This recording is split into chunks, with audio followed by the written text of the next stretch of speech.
Nung weekend, I went to Cebu and nakita ko yung sufferings ng marami nating kababayan doon. May mga namatay, may mga narawanan ng bahay.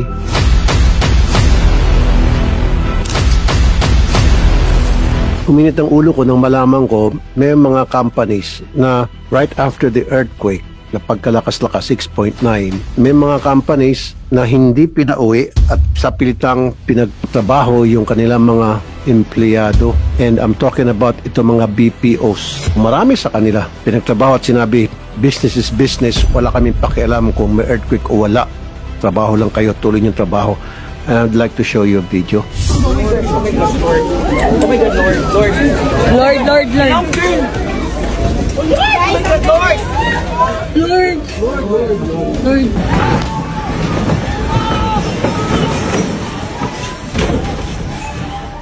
Ang ginawa ng ilang BPOs, hinarangan yung exits. And then, yung iba, pinabalik, pinakyat, pinagtrabaho ulit. Hindi kinonsider na magkakaroon pa rin ng aftershocks. Son of a gun. I want cases filed against these BPOs. Seriously. Gusto ko masampa ng kaso, mapasarap pa kung kinakailangan itong mga BPOs na ito. Managot. Grabe. Mas iwan nila yung kita nila kaysa naman yung safety, buhay ng kanilang mga empleyado. Walang puso ng mga taon to.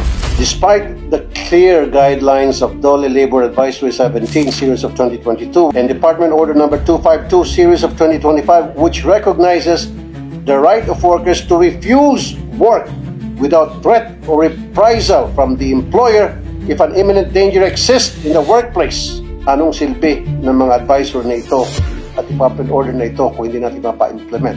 So dapat may katapat na parusa sa mga kumpanya na nag-violate itong department order ninyo.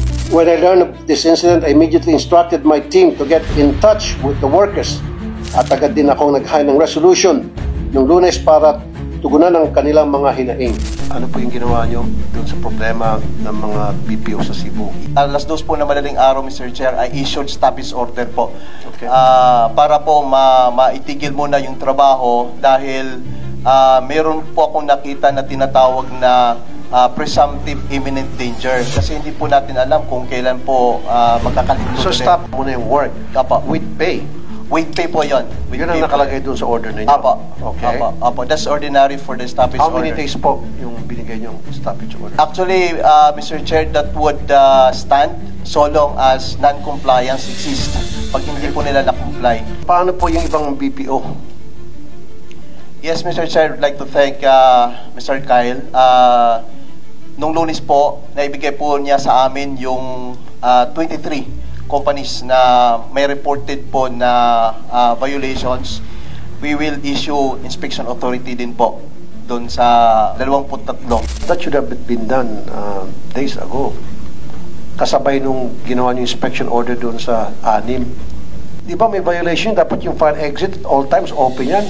Para in case of emergency, like what happened doon sa Cebu, yun ang takbuhan ng mga tao para tumakas. Sila hinarangan sila. So, dapat may kaso yan. Personally, Mr. Chair, parang illegal detention po yung nangyayari dahil hinarangan po nila at hindi po nila pinalabas. So, we will also make a report to the other law enforcement agency po, Mr. Chair. I want it filed. Pakita nyo, wag yung sat-sat lang tayo rito. Babalikan ko po kayo. Kahit maliliit na bagay po na-observe po namin, like when we inspected some BPOs po, Mr. Chair, kahit po yung kanilang emergency light, hindi po gumagana. So, napakalaking bagay po yun, Mr. Chair, during emergency dahil alam naman po natin yung BPO ay operational during night time. So, pag nagkalindol po, ay power outage po ang mangyayari. Meron po talagang posibilidad na magkaroon po ng aksidente, injuries po yung ating mga manggagawa doon po. Ipupush ko to, babalikan ko po kayo. Gusto ko na merong kasong ma-file doon sa mga BPO companies